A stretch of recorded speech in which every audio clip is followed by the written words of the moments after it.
Hello, everybody. Welcome back to the Blind Press YouTube and Twitch channels. It is Saturday night. We are here to have a good time and watch a bunch of silly shit. So I hope you're ready for that. and I'm just gonna do some, like I said, reacting to videos and hanging out, and then we'll jump onto some gaming, and we're just gonna have a fun Saturday night stream. I hope everyone's having a good weekend. If you're Canadian, I hope you're having a good long weekend. And yeah, we've got lots to talk about. If you saw the video that I posted earlier today, the Liberal caucus has basically revolted against Justin Trudeau while he was gone to Laos. He got to find out when he got home that they've been meeting in secret and like drafting a letter and collecting signatures basically saying we want a leadership change. And they have got rid of the rule that said that you could have a leadership change without an election, because it used to be that way. It used to be if the party no longer had confidence in their leader, they could basically vote to have a leadership race, and then Parliament would be prorogued basically, and it would be a whole thing. But when Justin Trudeau came into office in 2015, they got rid of that rule. So now basically the only way we can get a change of leadership is through election, and then they have to go do a leadership race and pick a new leader. So this is basically making a formal notice to Justin Trudeau saying, we aren't happy. We don't like you. We are done with your shit. But the problem is that they are so broken right now. Sorry, I'm just pulling up Twitch chat. The hell kind of VTuber shit is on the front page of Twitch? Anyway, the problem is they're so damaged. They've done so much damage to themselves and the Liberal name as it is, that there is no way that they will be able to win an election. Doesn't matter who's the leader of the party right now. It could be Trudeau, it could be Freeland, it could be Mark Carney, it could be Melanie Joly, it could be Anthony Housefather, it could be anybody. But they're not going to win right now because they look weak. They look like they support anti-Semitism. They look like they support Hamas. They look bad. They're not going to win an election. And that's just based on what's going on outside of Canada. Oh, excuse me. I must have turned on my microphone. Therefore, I'm yawning. Because, of course. Oh, you're not late. I just started. Don't worry, Spittle. You're here. You're not late. I literally just started, so yeah, we're gonna be watching a few different things today on the subject of Justin Trudeau. I would like to show you guys a couple of videos before we get into the internet commentary stuff. I would like to show you guys something interesting. Stephen Harper actually talked about what would happen if Trudeau was elected. And he's kind of having an I told you so moment. Now, for my American friends, Stephen Harper was the Prime Minister of Canada for 12 years, just before Trudeau, from 2003 to 2015. Holy shit. Why did I think Paul Martin was Prime Minister till 2005? Wow.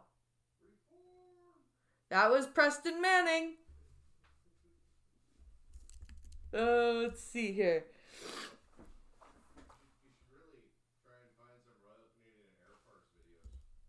Oh, yeah. But, so Stephen Harper, Ghost Dog. What's up, Ghost Dog? Good to see you. So, Stephen Harper is basically having an I told you so moment right now. And I'd like to play this for you really quick. This is a TikTok video posted by Anil Thapa, a Conservative nomination candidate. This is a TikTok video posted by Anil Thapa, a Conservative nomination candidate in Windsor, Ontario. That's former Prime Minister Stephen Harper. While he doesn't make a habit of critiquing the actions of the current government, it's apparently a different story behind closed doors. Okay. Unfortunately, literally everything I said would happen in 2015 has now come to pass. And the thing is, this is true. Harper made some very specific predictions about Justin Trudeau in 2015 that turned out to be extremely correct. Canada had a balanced budget before Trudeau was elected, and at the time, Trudeau was promising that he was going to run 3 years of modest deficits before returning to balance. Yeah, he did. He said, we will have to run a modest deficit for 3 years. But then the budget will balance itself. At maximum, he'd add $30 billion to the national debt. In a 2015 interview with the CBC's Rosie Barton, Harper said it wasn't going to be just 3 deficits. Once you lose the anchor of a balanced budget, you're always going to be under pressure to just spend more, he said. Yep. And then there was a campaign stop in Hamilton where Harper said, Trudeau's deficits will not be small. Mr. Trudeau has made tens of billions of dollars of spending promises. He said the budget would balance itself. He has no idea what he was talking about. And he did say that the budget would balance itself. He did say that. And everybody in the Conservative Party laughed at him for saying it. And even I defended Trudeau. I'll say it. I voted for the Liberals in 2007 when I was able to vote. Or not 2015. I voted in the provincial election in 2007. That's what I'm talking about. For turning 18. But the what's it called? The election in 2015, he did say the budget will balance itself.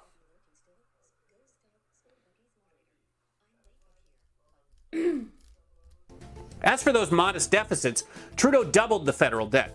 It was about $600 billion when he took office. It's now $1.2 trillion. COVID's a part of that debt. It was about $600 billion when he took office. As for those modest deficits, Trudeau doubled the federal debt. It was about $600 billion when he took office. It's now $1.2 trillion. Holy shitballs. We have a $1.2 trillion deficit federally? Fuck my life. That do you know it was a point of pride as in Canada when Bush made the American debt like $3 trillion for the war in Iraq. Like, this was we were like, oh, we may have a federal debt, but it will never be in the trillions. It will never be in the trillions. We don't spend like that. That was an actual point of pride for Canadians, that the American national debt was like ginormous, especially after Bush. We now have $1 trillion debt. and we got there in 9 fucking years. COVID's a part of that, but not all. According to the Parliamentary Budget Officer, an unprecedented $576 billion in new spending was earmarked during the opening months of COVID. Almost all... Okay, what are you cackling about? You're kind of interrupting the flow of what I'm talking about over here. It's Mike from Canmore. It's Mike from Canmore. Oh my god, you are so young. Mike from Canmore is like the iconic. It was like so Mike from Canmore was Air Farce's Bob and Doug McKenzie. Okay. I'm Mike from Canmore. I'm Canadian, not American. No, I didn't. All of it financed by debt. More than a third of that, $200 billion, had nothing to do with COVID. Tack on a string of massive deficits both before and after COVID, and it's safe to say we've gone over his $30 billion mark several times over. Oh yeah. Oh, just a wee bit. Just a wee bit.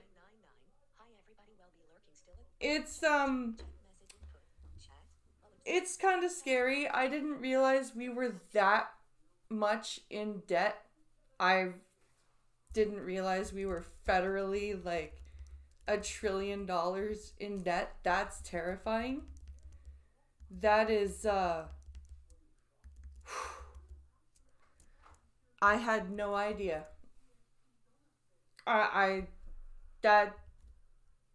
That makes me very scared. That makes me very scared. Now I want to look up Royal Canadian Air Force videos.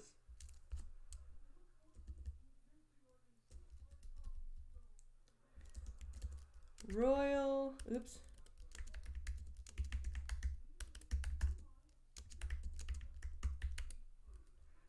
Canadian Air Force.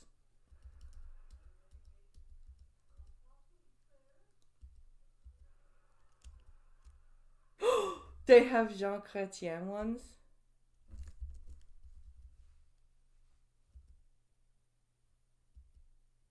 There's an Air Force archive channel. Oh my god. Use the most recent one. That's the best quality.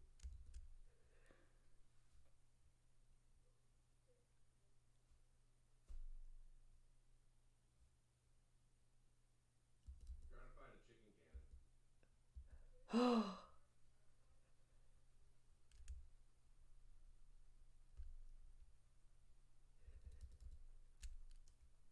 The I Am Canadian commercial. Oh, that's terrible. Never mind. I can't find good ones. Huh? Okay. Ooh, a chicken cannon episode. I like chicken cannons.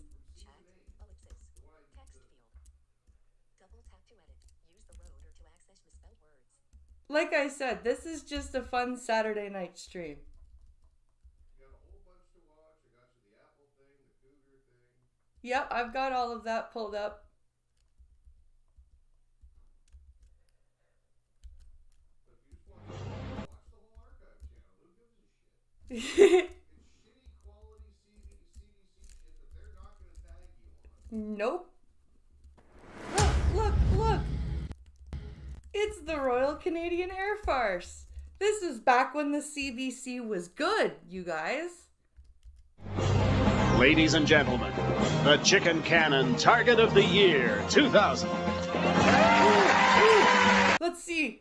Can I remember who the Chicken Cannon Target of the Year for 2000 was? Oh, is this 2000? Yeah. Oh, come on. I'm sure you can guess. Fuck, no, I can't. Is it not shared? Oh, it is. I just want to double check and make sure. Oh, okay. Okay. Yeah, this was the way they ended every episode. Yes. So they had a big chicken cannon, and this is how they ended each episode. So this is for the year of 2000. Greetings, civilians. I'm Colonel Stacy. Some of my close friends call me, wait for it, Teresa. 12 months long, headquarters has been tabulating your votes, and now, without the benefit of a Supreme Court-ordered recount, our twin cannons are ready to blast. The chicken cannon was literally a gigantic air cannon that they just stuffed a whole bunch of shit into, and then a chicken. Yeah. Like a rubber chicken.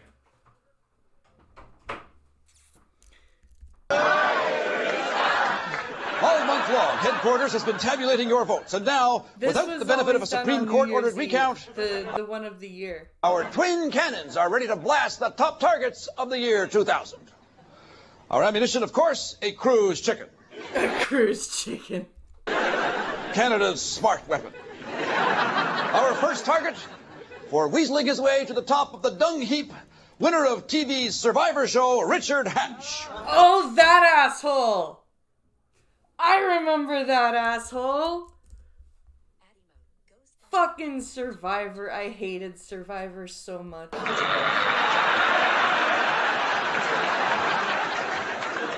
This guy is so off any island I'd be on. Right? He was such an asshole. I hated that dude. My mother had to watch. My mother was like, my mother and my stepmother both were obsessed with Survivor. And when ready, fire! Next, that singer of such banal, superficial, revolting, vapid, stomach-churning pop songs, Britney Spears.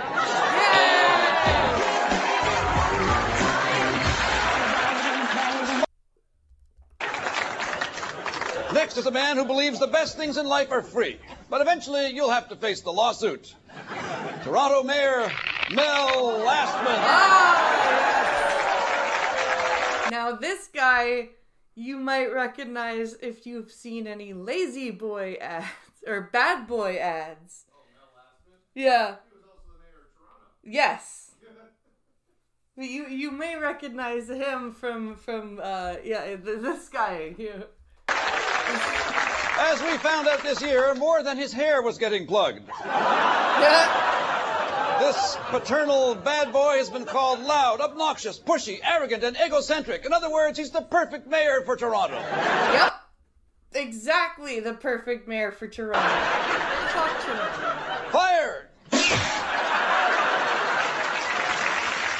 Your next choice, Mr. Nice Guy of Hockey, Marty McSorley. Oh, yeah! Marty was convicted in court of using his stick as a weapon. When ready? No, wait. This poor man has already been through enough. It isn't right to shoot him with the chicken cannon.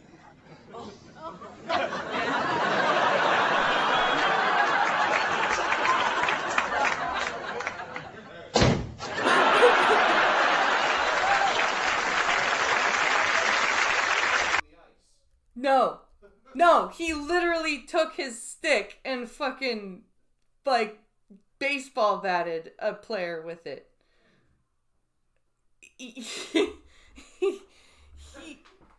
Yeah, I remember this dude.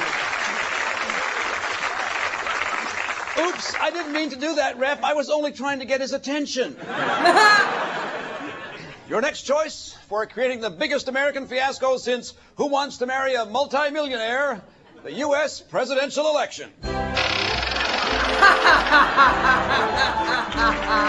out democracy's shining knights can't tell their Chad from their dimple. And fire!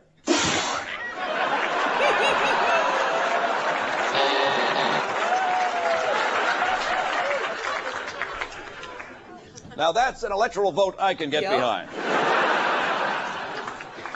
All right, now comes the moment we've all been anticipating. Your most requested chicken cannon target of 2000 for putting Canadians through the totally unnecessary exercise of a federal election, Jean Chrétien and the other party leaders. I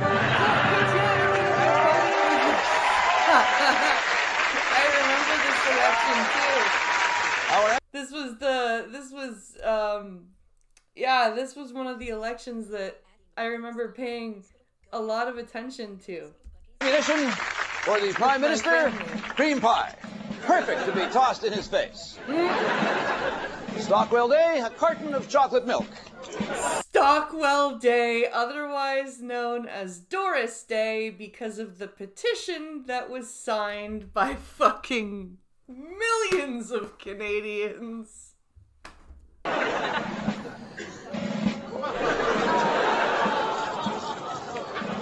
Gilles Duceppe, a flaky quiche covered in a rich béarnaise sauce. Yes! Fuck For Gilles Alexa Duceppe. McDonough, a healthy helping of the new breakfast cereal. For who? For Alexa McDonough, Oh yeah, Alexa McDonough. I forgot about her. healthy helping of the new breakfast cereal, Loser Krispies.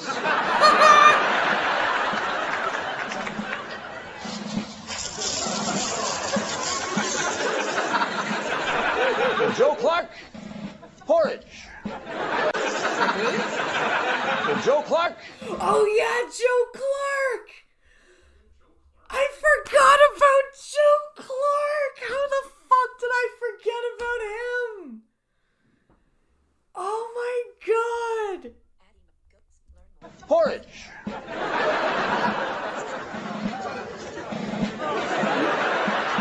And to top it all off, in Just as bad as Trudeau. Yep. honor of the way the candidates conducted themselves, mud. We will sling some mud. And when ready,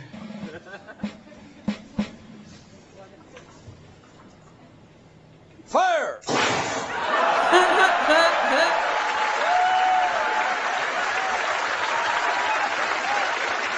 Thanks to Andrew Johnson from Nepean, one of many who voted on our website, airfarce.com, to suggest our chicken cannon target of 2,000. Andrew will receive the new Airfarce video or DVD, Do Not Cross This Line.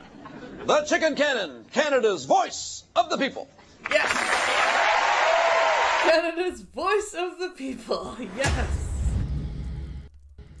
God, I miss the chicken cannon. We need a chicken cannon. We desperately need a chicken cannon in Parliament aimed at both sides of the House. All sides. Yeah, all sides. Just ready to fire whenever somebody does or says something stupid. Just I wish I could write like them. Because if I could, I would do that skit. But I'm not that good. that was I miss when Air Farce was that good. Best Air Force period, then they canceled it. Got too real for them. Ooh, one more. We'll do one more. Do a whole bunch, who cares? Because there's a couple Tim Hortons skits in there too. We're just having fun, people. We're just having fun. You're watching Air Farce Funnies. I'm Don Ferguson. It's almost July 1st, and what better way to celebrate than by watching some of our iconic Canadiana sketches. Happy Canada Day, eh?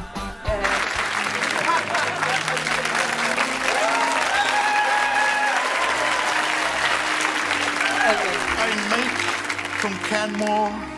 I'm not a lumberjack or a fur trader or a politician. I don't live in an igloo.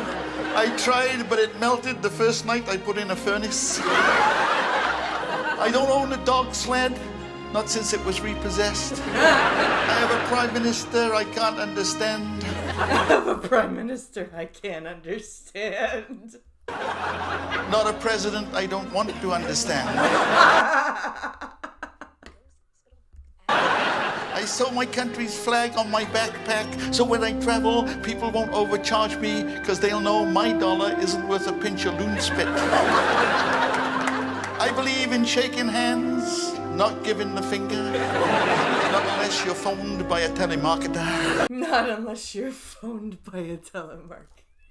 I believe everyone should be allowed into our country, unless they play the bagpipes. Hey, A toque is a hat, but you can also use it instead of your underpants for straining your home brew. oh, I wouldn't use either of those for straining a home. A Chesterfield is a couch because it doesn't sound right. A Chesterfield potato. And it's pronounced Z, not Z, Z, unless it's zebra. It's true. Have I seen the Papa Meet Wendy's episode yet? I sure have. I watched it off stream, but I can watch it again. Canada is the second largest landmass if you include Sudbury. We're the first nation of hockey. I got 15 concussions playing hockey until the doctor said I couldn't play anymore because my knees were gone.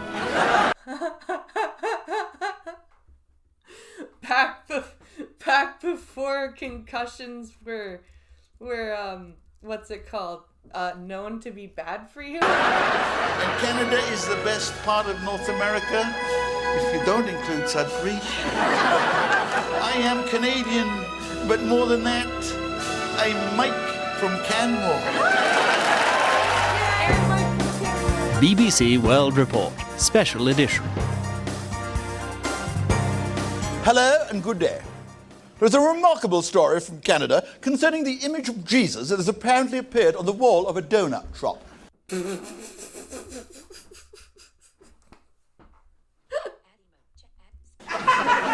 We have a live hookup now with that donut shop in Cape Breton, Nova Scotia. Of course. Hello, ladies, and welcome. It's a real pleasure. A real pleasure. Could you tell us about the incident? Well, it was a Tuesday. Tuesday, the day after Monday. And we had just opened up for the morning. Just opened up. When suddenly, there on the wall, I saw... The best part is this scene is they're in the classic, it's the classic Tim Hortons. Yeah. Now, the old Tim Hortons outfit was an actual uniform with a dress shirt, a bow tie, hat, everything. And it's Roger Abbott and what's-his-face, the chicken cannon guy, in drag. Okay. Full head-to-toe regalia, doing the Tim Hortons lady of Cecilia and Betty. the image of him. Were you shocked? Well, actually, I thought he was here for our half-dozen Beat the GST donut sale. Beat the GST donut sale. I wet myself. Can we see this so-called image of the Jesus? Yes, it's outside on the wall. Oh, it is remarkable. If you look closely, he appears to be ordering 6 large coffees to go. 6. He appears to be ordering 6 large coffees to go. Krispy Kreme got a Jeebus. That's a Tim. What has your donut shop done to acknowledge this unique phenomenon? We've introduced a new line of spiritual products. Faith food. There's the John the Baptist Cruller. Very, very tasty. Apostle Eclairs. And they come in a baker's dozen. Of course they do. Of course they do. And we have the Joseph's Donut of many colors. It's absolutely heavenly. And it goes down well with Amish cappuccino. I just love the decaf. Roll up the beer to win. But what about people who are not religious? Well, they'll want to try our tasty Satan cookies.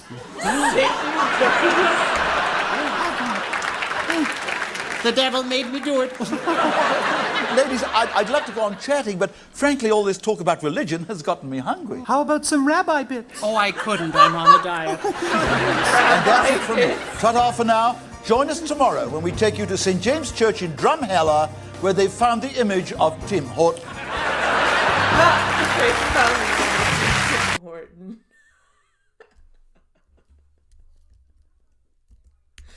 God damn it, I love these things. I forgot how funny they are. Oh, Jesus Christ. That's too good. That's too good.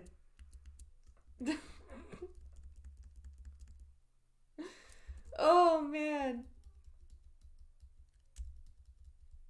Too funny. Too funny. Okay. Let's do one more. Hold on. I'm loving this political, this Canadian political stuff. It's funny.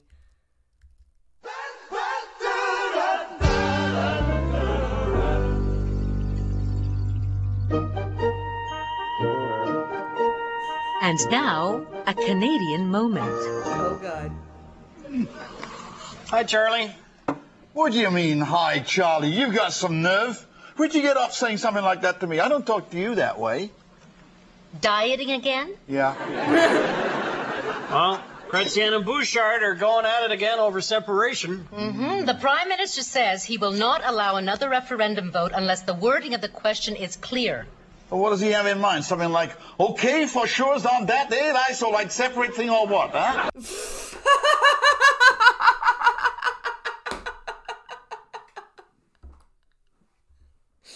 Oh my God, that's so true. That's how he used to talk.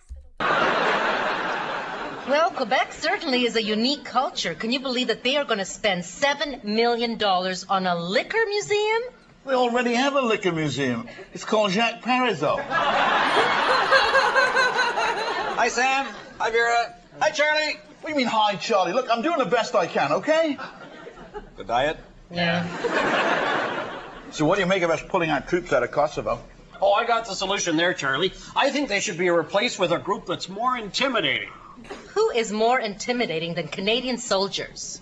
Squeegee kids. Squeegee kids. Yeah, okay, so there used to be this problem in downtown, like big downtown centers where kids with like people with these squeegees and shit, they would try to wash your windshield for money, and they would do it when you didn't want them to, and then they would be like, give me money, and they would do it while you were stopped in traffic and couldn't move.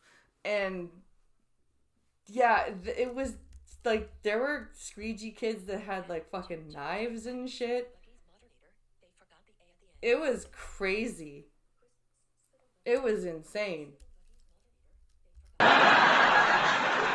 Did you hear they sold Shoppers Drug Mart to Americans?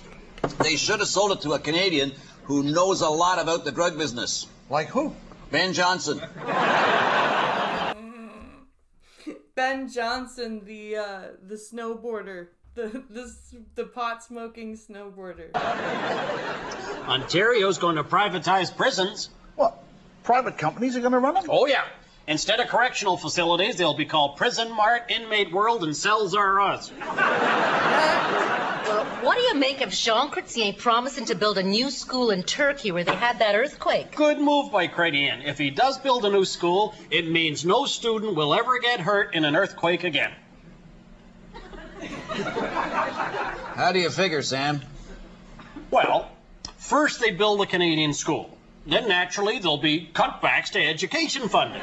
So it becomes impossible to maintain the school, it closes down, and next time there's an earthquake, there'll be no students in the school to get hurt.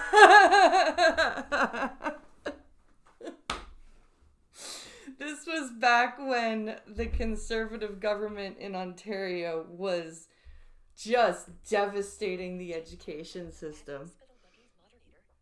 There was a whole bunch of strikes, and the teachers were actually not striking about teaching or about wages at that point.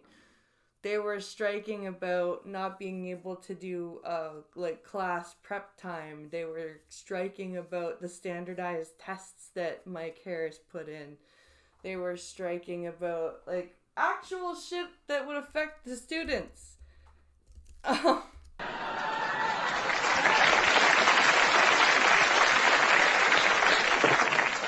Sam, you've got to cut down on the sugar. You see, Wayne Gretzky went into the Hall of Fame. Wayne Gretzky. All I hear is Wayne did this, Wayne said that. People talk like he is the second coming. All because he scored a few damn goals and retired. And now he's in every magazine article and every newspaper editorial. It is impossible to get through one single day without Wayne Gretzky. Wayne this, Gretzky that, Wayne. Well, as far as I am concerned, Wayne can take his Tylenol, doctor's orders, fill up his car with Esso gas, and go away. Yeah, I was kind of tired of Wayne Gretzky commercials. He was literally everywhere. He was everywhere in the 2000s, constantly making those stupid commercials. Did you hear? Wayne Gretzky went into the Hall of Fame. To honor his greatness, they permanently retired number 99. They've retired 99 from all NHL teams? No, they've retired the actual number 99. From now on, when you count, it'll be 96, 97, 98, 100. I got that right. You betcha. Tell me about it. Oh, yeah. This has been a Canadian Moon. Tell me about it. That's actually what we say instead of A. We don't really say A. We say tell me about it. That's what we usually say. We say tell me about it, or you bet, or buddy. It's less likely that we say A. And now we're going to do one more from a show called This Hour Has 22 Minutes. And this is called Justin Trudeau Refreshes His Resume. And this is very apt considering that he is basically being pushed aside by his own Liberal Party. So let's take a look at this. Another non-confidence vote, Christia. Another non-confidence vote, Christia. How long will this last? Justin, it's time to think about the future. You mean robot lovers? No. Like the near future? How's your resume? I don't have one. Do you? Oh, yeah. One for each sector. Each with their own corresponding scent. I've got agriculture, banking, media, not-for-profit. Ew. Yeah. I don't need another job, Christia. The Canadian people will come around. Trudeau, come on down here and let me film you like a man.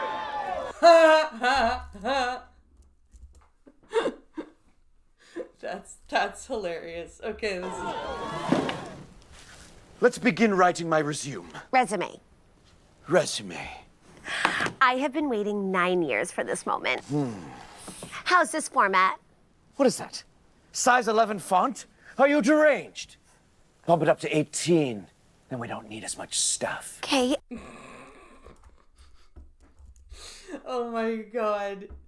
I love whoever is doing the Justin Trudeau voice. Previous occupations. Snowboard instructor. Drama teacher. And the most difficult job of all. Yeah. Father.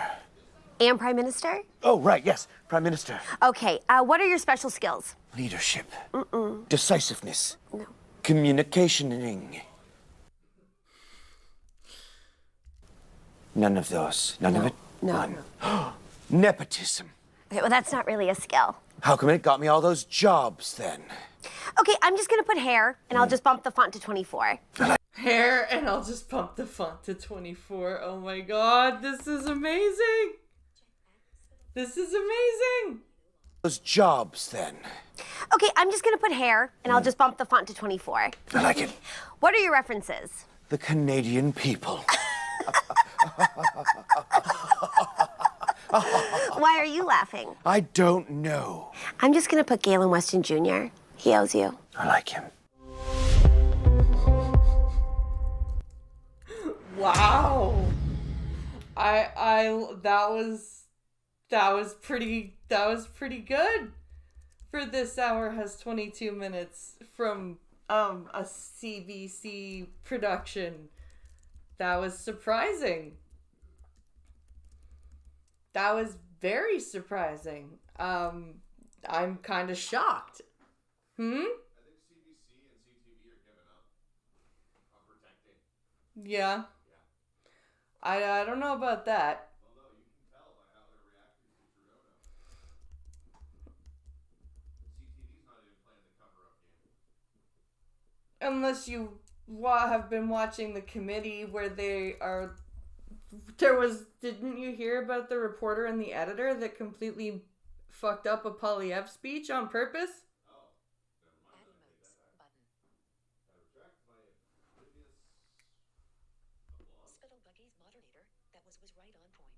That was right on point. I know, wasn't it? That was great. That was fucking great. That was hilarious. That was perfect. Oh my goodness. So apparently Pinkala wants me to suffer because he sent me a shoe on head video. So let's see what she has to say here. Because the last time I watched a shoe on head video, she was horrible about people with OnlyFans. Like, she was just awful. So let's see what she has to say about cougars. The cougar epidemic. Young men dating older women. Apparently that's a new thing. I don't know why people are acting like all these things are new when they're not. But let's take a look. Retarded government, the American economic factors and the rich thanks to various social and economic factors and the rich evil pedophile clowns that run our gay retarded government, the American dream of owning a house and having a wife and 2 kids is dying. And the Zoomer Coomer fantasy of a rich older girlfriend taking charge and making you chicken nuggies while you play video games in your pajamas all day is thriving. Well, Shu, you certainly love to show us your bias right off the hop, don't you? I'm sorry. Like, I don't like Zoomers very much either, but like, does she have to like just be dripping with bias? The news there is not as bad as ours, but it's getting close. Yeah, it is getting pretty bad. Back in my day, we called this cougar hunting. Or, you know, mommy issues. But the kids today are calling it something different. Hag-maxing. In my last video, I jokingly referenced the term hag-maxing. You've been on a date with a 40-year-old. Okay, that's different. How is that different? He's right, it's different. You're robbing the cradle, he's hag-maxing. Educate yourself. Which greatly intrigued a lot of you. So I decided, you know what, I am going to make an entire video dedicated to covering this phenomenon. Okay, I don't understand, first of all, why Gen Z has to pretend like they're making up brand new things when they're not. And also why they have to create the most disgusting terms for it. Gen Z men going out of their way to date older women. What is this? Why is this happening? Is this happening? And if it's happening, is it a good thing, or is it a symptom of broader societal issues? Why are all these young whippersnappers scooping up these older timepieces? Oh, speaking of timepieces, let's quickly get into today's sponsor, Holtzkern. Quality timepiece that's made with fine ensuring that built-in for boyfriend. Its wood functionality has a gold stainless steel. Or you just want to treat yourself Riz, sub, or wide. So big thank you to Holtzkern for sponsoring this video. Now, let's get back to it. What's up with Gen Z slang, dude? Looks maxing, hag maxing, Riz, sus. Back in my day, we had our epic bacon and rafflecopters, and we were happy. Now, when I think of the term hag, I don't understand why they are so unoriginal with their slang. Usually think of an evil, cackling witch. But no, apparently now it means women above 30. Oh. Okay. So do Gen Z not realize how close to being 30 they are? Or what?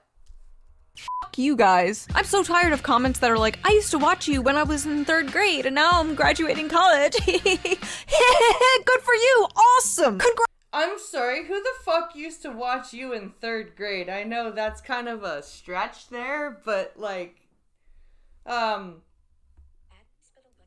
Congratulations! My knees hurt when I get up off the floor! Now, this term hagmaxing went viral a few months ago with this screenshot. Meet the hagmaxers, Gen Z's new social trend of dating older women. A very strange phenomenon is making its rounds on social media. Gen Z men are ditching casual sex with their women to pursue long-term relationships with financially stable and experienced millennial ladies.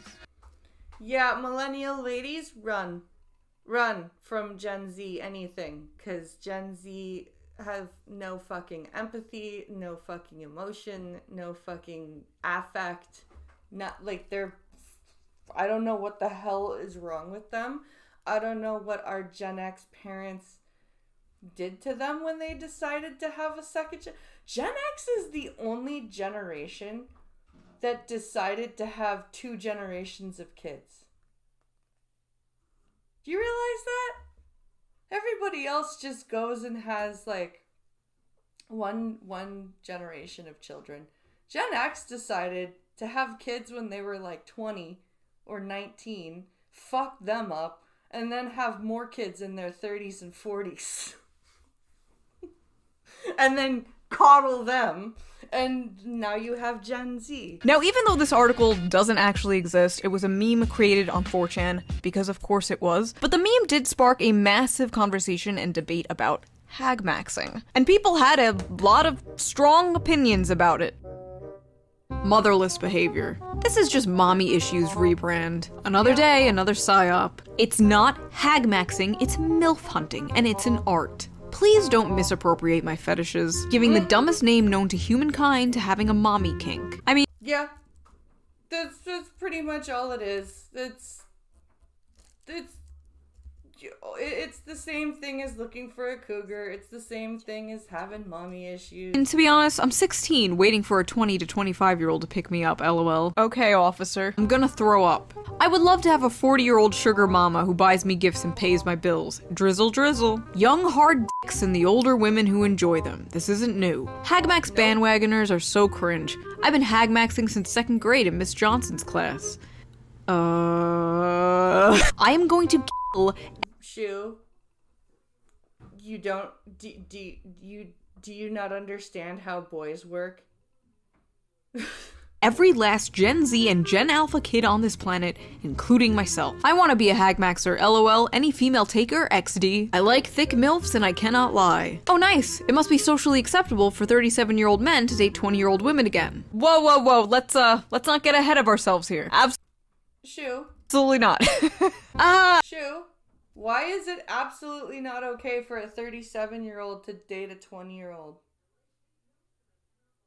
Why is it not okay for a 37-year-old man to date a 20-year-old woman?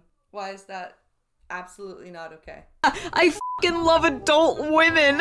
Women over 32 should be illegal. Now, according to the very astute, always reliable source, KnowYourMeme.com, the term hagmaxing is very popular in the VTuber community. Now, I don't have much interest in the VTuber community, but they seem to have a lot of interest in me. A lot of interest. Should I do a video reacting to VTubers reacting to me one day? That might be fun. Let me know if I should do that. Although it seems to be a meme amongst the VTubers and the weebs, it is apparently a thing happening in real life. You could do a video reaction to the not VTubers reacting to you.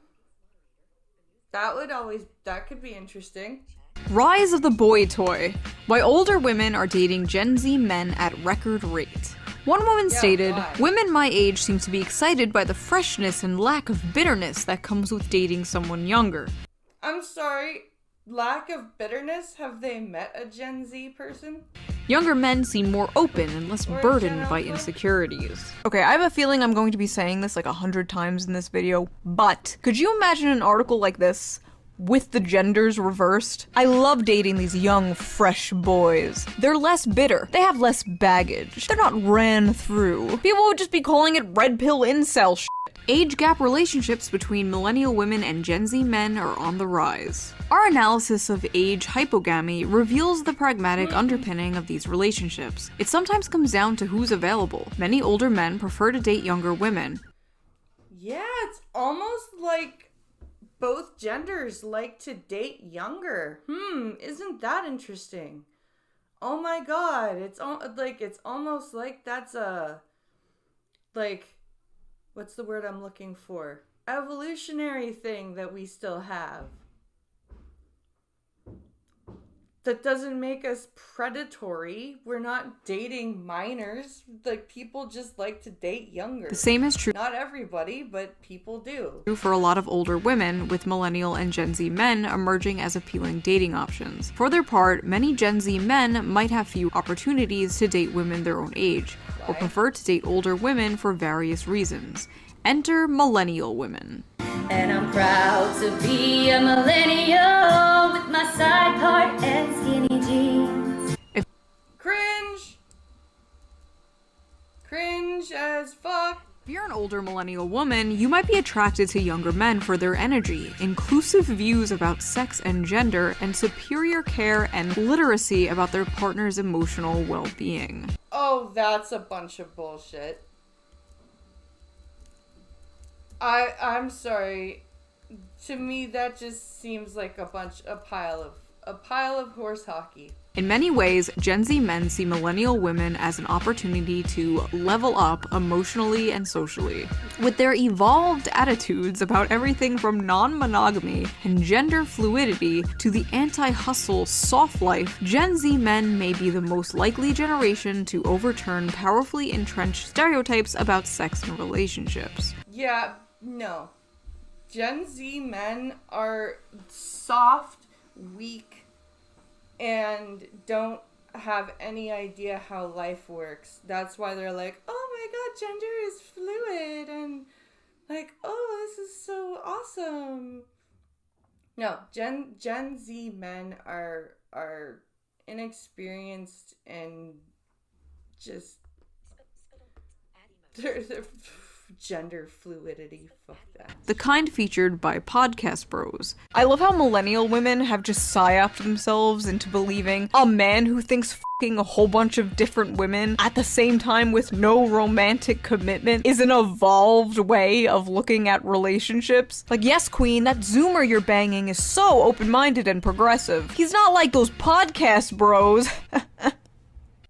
Yeah, I don't understand these millennial women that are doing this. I don't understand, first of all, why they think this is new or evolved, or like how, like, these are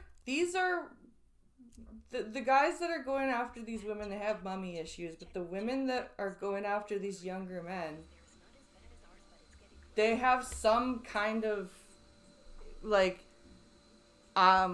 it wish to take care of these kids. I swear modern feminism is like the greatest trick men have played on women. Like, just a bunch of dudes got in a room one day and were like, hear me out. We convinced them that getting naked and sleeping around is empowering. Genius! Even Hollywood seems to be hopping on the hag-maxing train.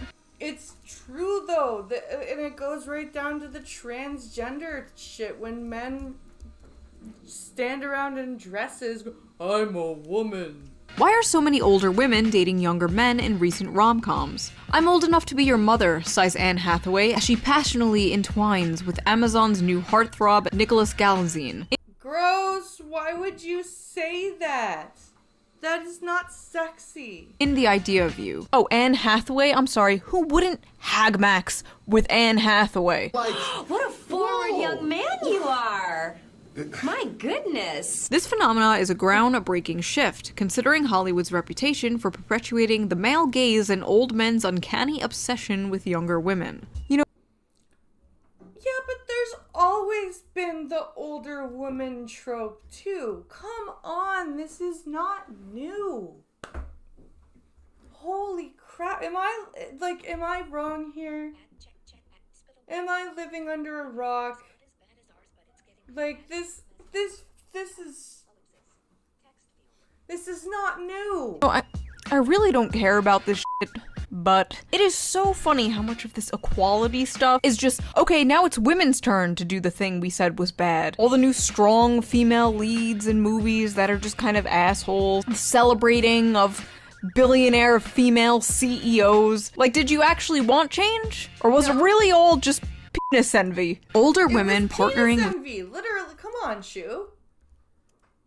Seriously, you have to ask that question? Younger men. Why do some people have a problem with that? Perhaps celebrities will help ease the stigma. The French president's wife, Brigitte Macron, is almost 25 years older than her husband. They met when he was 15, and she was his high school teacher. Wait! That's not the same thing as what we're talking about. That's predatory. That is not good. There should be a stigma against that. What? Maybe these high-profile women will help shatter the stigma and normalize the benefits of widening our options when seeking romantic partnerships. After all, it's not robbing the cradle if they can prove they're legal. Exactly. But fucking 15? No. At every age, we deserve what our hearts desire. No. When you are a grown-ass teacher and your heart desires an underage student, you do not, in fact, deserve that. No. What am I reading? I'm 37 and my boyfriend is 23. I make upper six figures and own a condo in New York City. At least 3 of my friends are also dating significantly younger men. One is 32 and has been dating a 19-year-old for 3 years. I don't rely- Wait. They're 32 and their partner's 19 and they've been dating for 3 years? I don't like the math on that. I don't like the math on that. That's not legal either. Rely on men to be financially stable. I don't need my man to have a good job. We both know what we want out of this relationship and we're getting it. You know, honestly, good for this wait. One is 32 dating a 19-year-old for 3 years. Do the math, Shu. Oh no. We older women aren't man haters. We have a lot of love and make a man feel like a man. We are not drama queens. We can't get pregnant. We are very sexy. Drama queens. We can't get pregnant. Did she just say we can't or can get pregnant? We are very sexy. I'm not like the other girls. I'm infertile. Men dating older women is called hag. If you're 37, you can still get pregnant, you moron. Maxing now? Why can't men just be normal? Why does everything have to be misogynistic? No, it's not misogynistic. The term hag here is endearing. We're taking back the term hag. It's like when black people took back the N-word. There's something seriously disgusting about men taking advantage of women's loneliness for their resources. Gross, so when it's a young states it's legal, but still grossness. Yeah, very gross. Younger man dating an older woman, the younger man is still the predatory one? What? You guys just cannot win. Really? This is so disgusting. 34 is not old. I am not a hag. Okay, so we've heard from the hags. Now let's hear from the hag maxers. Why are these young men dating older women? I have mommy issues. Oh, well, there has to be other reasons, right? I have a granny fetish. Come on, there's gotta be another reason. Because Gen Z women aren't worth going for. And I have mommy issues. Jesus Christ. See? Because all of their Gen X moms were their best friends. To be honest, as a guy who's 22 dating a 36-year-old, I think for the most part older women are just a lot less drama and just more mature. Older the better. Most have a car, a house, financial stability, and time. They are mature and can teach you some valuable lessons, wisdom, and experience. That's not... Okay. I'm still 19, and for me, older women I flirt with at bars and clubs are much more receptive and flirty than Zoomer girls. Honestly, it's partly because modern Western girls from 18 to 25 are like 80% hoes now. Well, yeah. Yeah. A woman who is 30 today likely has fewer partners, sexual or other, than a woman who is 5 years younger than her. More self-fucking respect. Sorry. most Gen Z women don't have much respect for themselves. Changed my Tinder age range from 20 to 25 to 30 to 39 and have been going on more dates than ever before with beautiful women who do not care that I don't make 6 figures at 22 years old. It's either take care of a younger woman who we know is potentially a flight risk or appreciate an older woman who has their own shit together. George W. Bush married an older woman to get that money. I don't think George W. Bush should be a role model for anything. No, George W. Bush is not who you want to look up to. I'm sorry. That's not who you want to be. Well, George Bush did it, so I should do it Easy, too. good sex, intellectual conversations, less games, more fun, and they treat you nicely. They tend to be more grounded. Did I mention the sex part? Oh, and if it's post-menopause, even better. If girls can date older men, then why not younger men date older women? I'm 16 and I'm not attracted to anyone below 30 years old. Dude! You're gonna get somebody a case. Yes, the elusive reverse pedophile. Dating a woman with a career, property, experience in bed, and life. What's not to like? Young sluts want the money up front. Old sluts are just happy to get some attention. Older women fed me, slept with me, and sent me on my way with snack packs. Legit amazing. I'm 26 now, dating a 38-year-old after years of trying with women my age and younger. They are all social media obsessed narcissists. I feel like they're hyping up millennial women too much here. Oh, they're not narcissists obsessed with social media. You guys weren't around during the MySpace days. Have you? Yeah, you don't know. This is weird. Help. This is so weird. I don't understand what I'm looking at here. I don't understand these stupid concepts. Give me a G, give me an R, give me an Umer. Yep. Yup.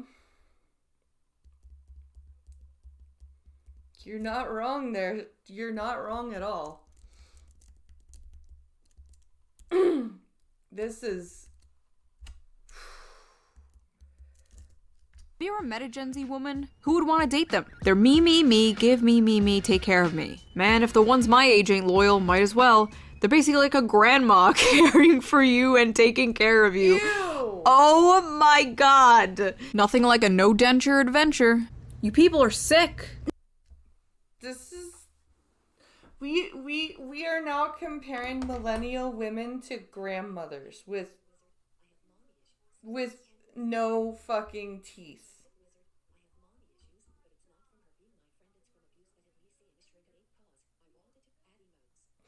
You have mommy issues, but it's not from her trying to be my friend.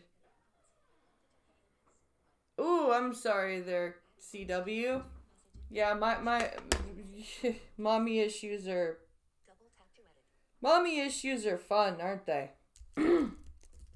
No, I don't believe this is happening more than ever just because Gen Z men like easy sex or gifts. Or that Gen Z women are too obsessed with drama or social media. No, I think there's more to it, and I have a few theories. Okay. So, as we talked about before in other videos, a lot of men are dropping out of college. The issue is, a lot of young, college-educated women want college-educated men. See, Stacy is looking for someone college-educated who's making more than her. But not that many young men are on that level yet. Older men are, but not many around Stacy's age. But you know who doesn't care? Karen. Karen doesn't care about your lack of college degree. Karen wants to pick you up in her 2013 Toyota minivan and bang you in the back seat, then take you to Olive Garden. No strings Cause Karen's bored. Attached. Unlimited breadsticks. For basically all of human history, the most prevalent age gap was older man and younger woman. But why? Well, it's because men are all disgusting creeps who should be thrown into work camps and castrated and forced to make us pumpkin spice lattes. But also, it's because younger women are more I'm confused on what Shu's actual stance on life is.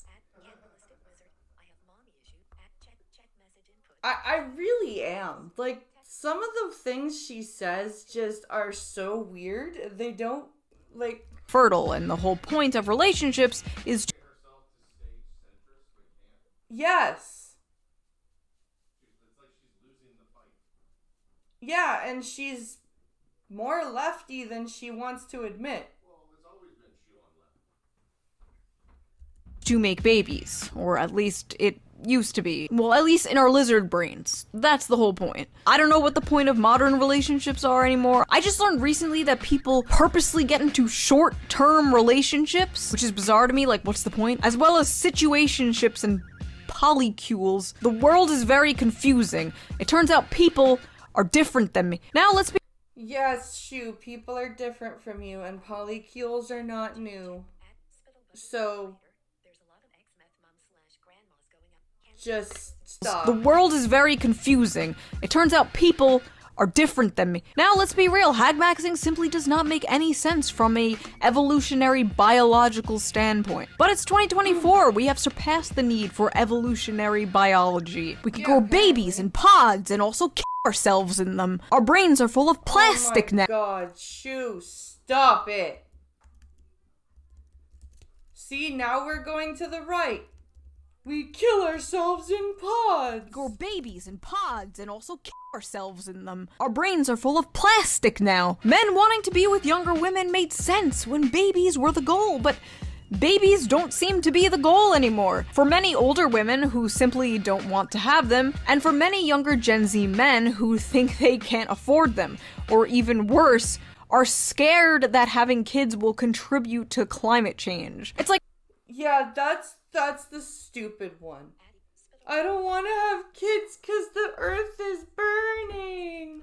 Every other week I see an article, fear-mongering Gen Z. Don't have kids, it will increase the carbon emissions, blah blah blah. You have to save the planet. And first of all, I gotta ask, who the fuck we saving the planet for if not future generations? So if Gen Z does not want kids, if they think they can't afford kids, why does being with a fertile woman even matter? Might as well date an older woman. Might as well scramble Older though. women are still... Okay, all the women that she said the ages for are not even perimenopausal age. Why is she acting like these women can't have kids? All of these women, she was talking about women in their 30s. Oh my god. Those rotten eggs. Oh. Editor. Edit that out. Edit that out. No. But believe it or not, hagmaxing is not really a new thing. It's been around for a really long time. Hundreds of years even. Actually, in fact, there was a very famous hagmaxer in American history. Yeah, okay, but the thing is, even in Switzerland and the Netherlands, where medically assisted suicide's been a thing for 20 years, it's still not like there aren't fucking mass lines of people doing it.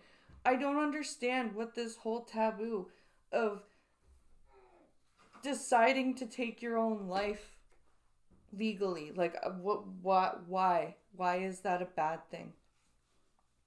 Why is it a bad thing that countries are making it not against the law for you to take your own life in a medical fashion in a way that prepares everybody for your death? Why? Oh, I know, religion. That's why. Who wrote an entire letter of why it's preferable to sleep with an older woman. And that hagmaxer's name? Benjamin Franklin. No, I'm not kidding. Benjamin Franklin literally wrote about the benefits of hagmaxing. And what's funny is a lot of the reasons Benjamin Franklin gives are the same reasons a lot of the Zoomers who hagmax give today. Because Ben Franklin had mommy issues? It's almost as if this isn't new. Holy shit. Isn't that insane? Because as they have more knowledge of the world and their mind... Yeah, and she's acting like these women are barren. She just made a rotten eggs comment.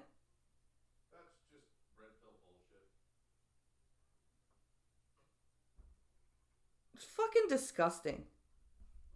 are better stored with observations, their conversation is more improving and more lastingly agreeable. Because when women cease to be handsome, they study to be good. So basically, she can't rely on her looks anymore and has to develop a personality.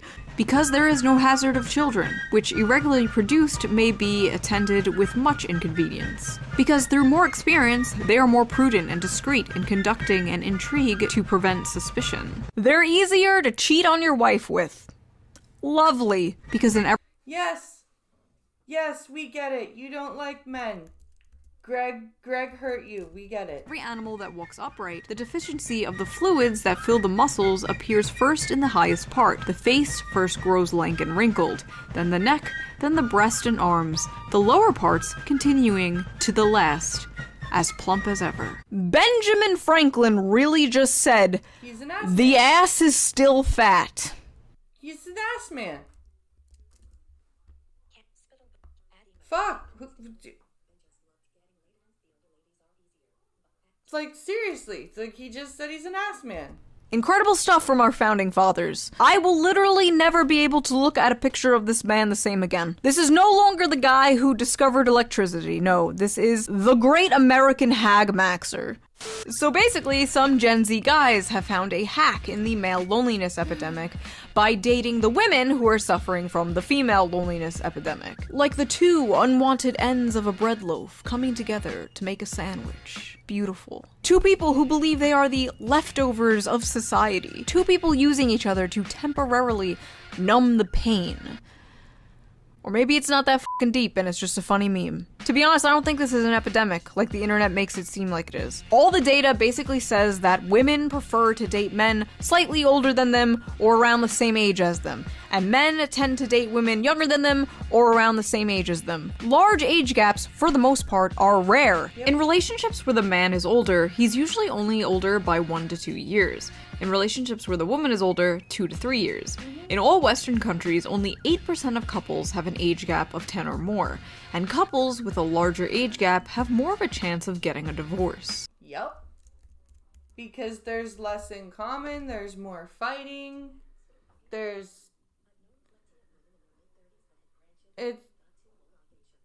I've known plenty of women in their mid-30s that have had grandchildren and that have had tubal ligation. Yeah, but the thing is that they've had to have tubal ligation, otherwise they would still be fertile. But it is a rising trend to think about and keep an eye on. As the social landscape continues to change, so will gender dynamics, and I find that very interesting. But that's enough of my yapping. What do you guys think? What do you think of hag-maxing? Have you ever hag-maxed? Would you hag-max? I think what do I think? I think you are a very confused person. And I can tell in your video essay that you don't know what bias or where you are in this you don't know where you are. So, yeah. Apparently Apple and Amazon are teaming up. I don't know what that means. So we're gonna find out what that means. And let's take a look here. Hey guys, welcome back to Clownfish TV. This is Neon. I'm not here with Geeky Sparkles in this video. I think she thinks it's boring. I think she thinks this video is going to be very boring. We're going to talk about Apple TV Plus coming to Prime Video. Now, we did a video yesterday talking about how Hollywood is facing a cataclysm, according to one of the money guys, big money guys in Tinseltown. He's like, yeah, streaming has basically destroyed Hollywood as we've known it, and all these services are going to have to combine. They're going to have to merge or something. And we just talked about it like 2 hours after we posted that video. This news came up that Apple TV Plus, which is failing, by the way, that it's actually going to be available on Prime Video pretty soon. That you can just do it as an add-on. I think that's what's probably going to happen more and more is a lot of these standalone streaming services will basically work like cable. It'll be like, Yeah.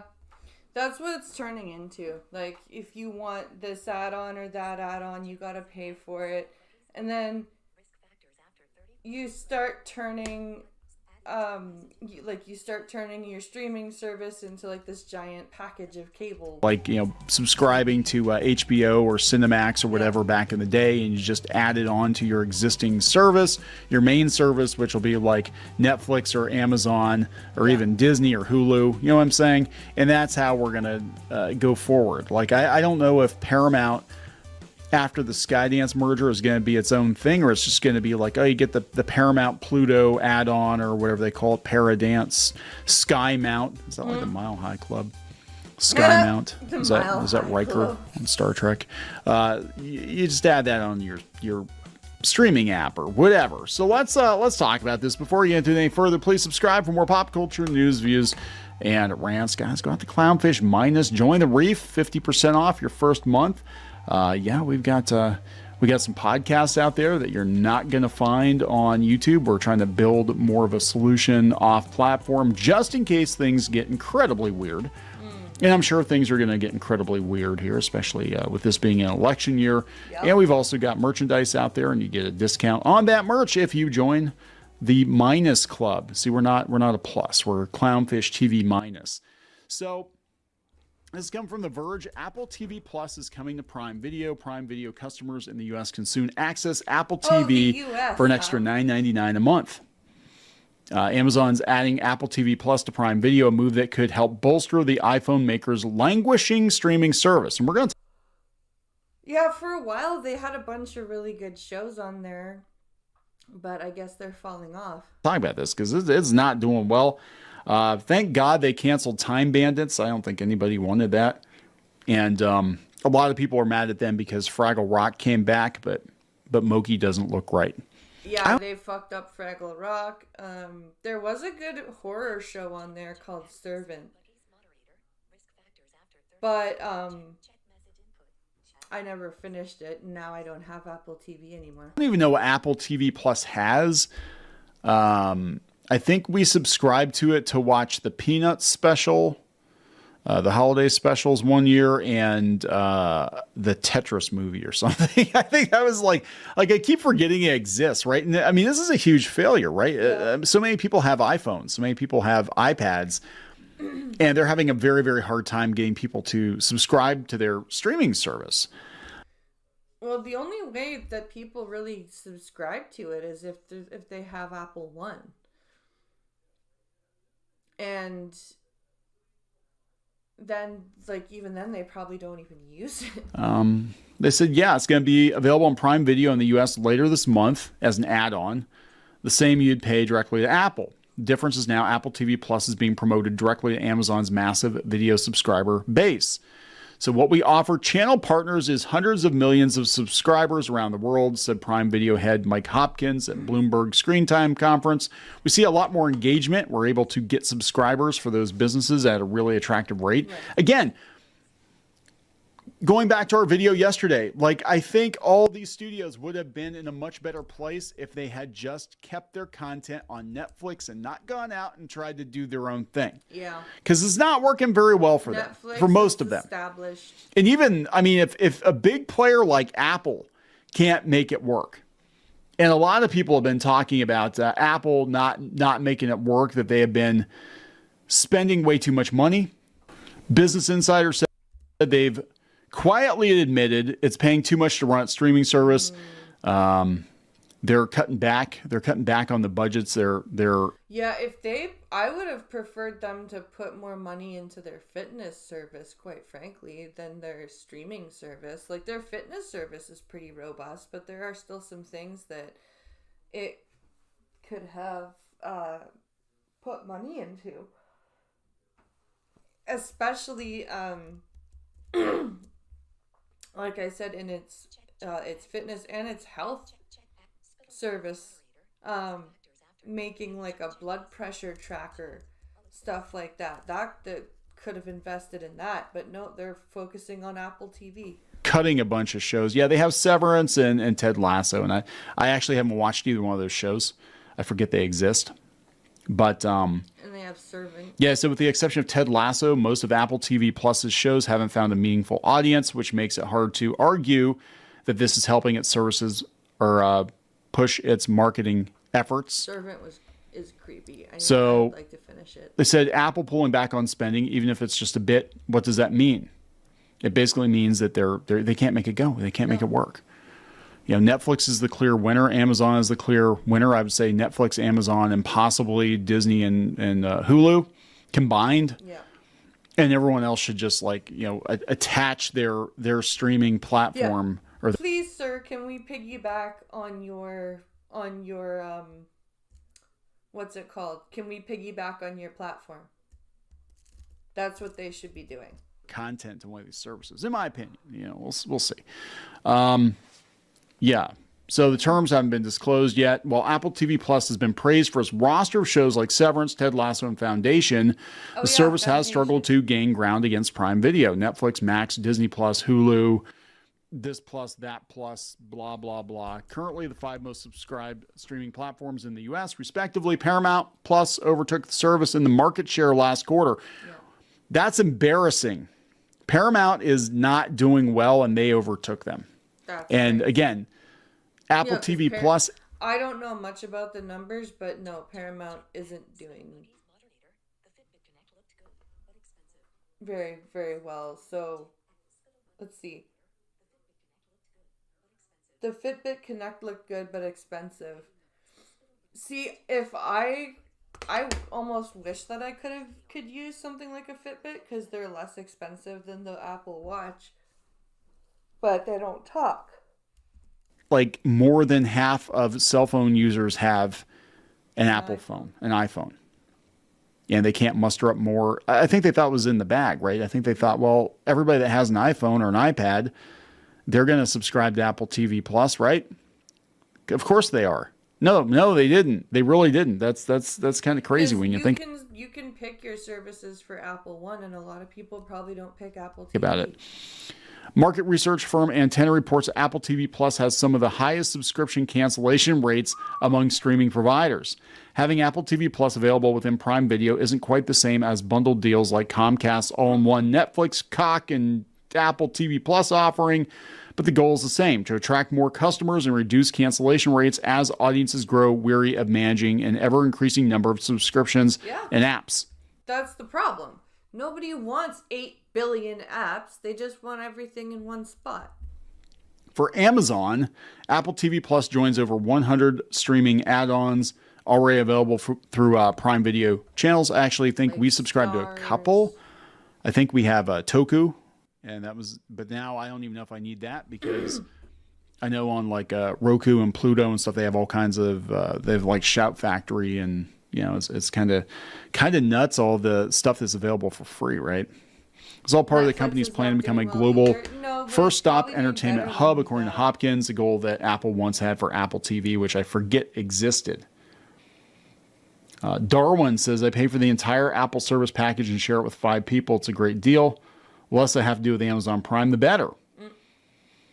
Good Troll says, I find it odd that Apple TV Plus would be struggling. I found it's the one streaming service I keep coming back to. Ted Lasso, Silo, Foundation, Severance. A bunch of shows I haven't even tried out yet that are acclaimed or look good. I guess my likes right now are in their wheelhouse. Yeah, there's just too many. There's no evidence that Apple TV Plus is struggling, says Darwin. The Verge certainly has no idea if it is or not. Yeah, it is. It's absolutely struggling. This has been making headlines. They're cutting back. They're canceling shows. I think that other companies would be happy to have the success that they're having, but it's Apple, and this is a company that just like, they're not used to losing money, right? No, this is for them. This is a failure, but for any other company, it would probably be a massive success. But Apple isn't. Apple doesn't like losing money. That's not the business that they are in. They stopped the physical DVD and things dropped off a lot. I thought they did that a long time ago. I could be wrong, though.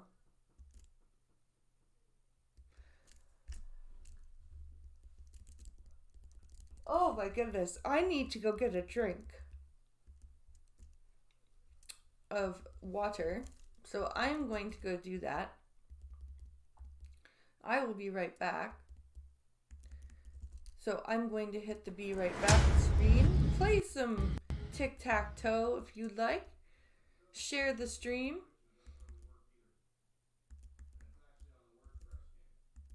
And I shall be right back.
Okay. I'm back. Pardon? Alright, here we go. So, I don't know if you guys heard about the TikToker that spent the duration of Hurricane Milton on a sailboat. But apparently there was a TikToker who did that, and we're going to learn about this person. I think I heard about him in one of Moist Critical's videos. I think he mentioned there was a guy who spent the duration of the hurricane out on his boat. So we're gonna take a quick look over here at this video and see what's to be seen. This TikToker refused to leave his sailboat as a Category 5 hurricane approached him, and this is the story of the man TikTok has dubbed the real-life Lieutenant Dan. As most of you guys know, we've been hit with some horrific hurricanes in the last couple of weeks, but specifically Tampa Bay has been hit hard twice. First by Helene, then Milton. And right before Helene hit, this video went viral on TikTok. Now me, I was scared, but Lieutenant Dan, he was mad. Obviously, the audio is from the movie Forrest Gump, but this went viral for obvious reasons. Who doesn't love Forrest Gump, and who doesn't love a good Florida man story? But locals got worried for him and came together to move his boat to a safer location. Let's go. All right. We're moving the boat. Water's rising. And after that, he definitely kept his word and stayed there throughout Hurricane Helene. All right, it's 9 o'clock. We got 3 hours until high tide, and we're checking in on Lieutenant Dan. His boat has risen a little. Dan! Lieutenant Dan! They're actually calling him Lieutenant Dan. That's crazy. That's funny. Oh my God, there he is! Dan! We need an interview! There he is! There's our guy! Oh, look at him! Yay! How we doing? Give the people an update. So far, so good. We're staying on this side of the pole, but it's actually still low tide, if you believe that. He says it's still low tide when it's at 3 hours high tide, but his boat is on the concrete. And he goes, He is a brave soul for going through multiple hurricanes in that boat right there. So it's a sailboat and he's just hanging out. That's crazy. That's so funny. He's just hanging out in his boat. Right. But he doesn't ask. Wynn took out his response. How you guys doing tonight? We're doing great, man. I know, right? Look at this setup he's got.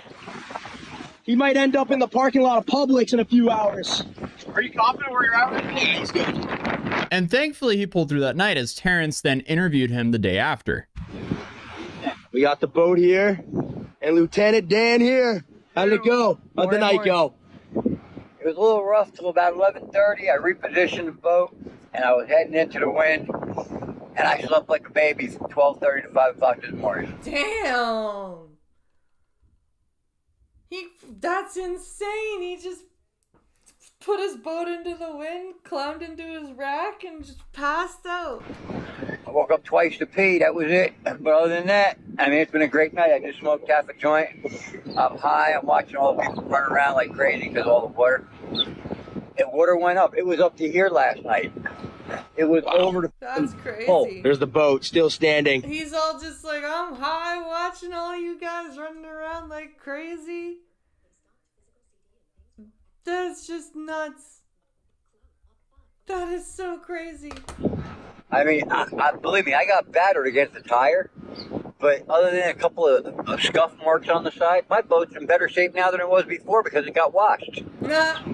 So, I mean, everything's a plus. It's a win-win all the way around. What'd you learn from this experience? Not a damn thing. No. There are a lot of good people in this world, and I gave up on this world years ago because I've been on my own, and, I mean, I struggle every freaking day just living. And never anybody offers to help. Never. But Terrence here posted this video, and it started getting likes, and then people started realizing that, you know, maybe he's not just crazy. Maybe he really doesn't need help. Of course. Oh, that's what a great guy. Like that's awesome because I guess he couldn't evacuate, so he's like, no, I'm just gonna hang out in my boat. I'm just gonna do what I do, and that's a good story. Like, we have so many really shitty stories going on right now in the news and everywhere. This is a really good feel-good story. Well, let's go. And people came out and helped me. We moved my boat from down over here, where I would have got smashed last night on the wall. And we brought it over here. Yep. And one of the guys is actually a sailor, so he kind of knew how to rig it. So, and then once he was done, I could modify it, make everything work better. Well, good for him. And shout out the Tampa Bay community for coming together for him. But the guy Terrence, who's been interviewing him, decided to set up a GoFundMe for the TikTok Lieutenant Dan. And that GoFundMe did extremely well. As of recording this video, it has $46,000. Oh, wow. But then, as many of you guys know, he wasn't in the clear yet because Milton decided to form. And everyone thought, oh, that's going to be a Category 5 hurricane hitting Tampa Bay, exactly where he is. So what did he do? He stayed put. He was just going to ride that one out as well. Absolute mad lad. I mean, it got so bad that the mayor showed up to ask him to leave for his own safety. Well, where's he supposed to go? If he doesn't have money and he doesn't have family, like, where's he supposed to go?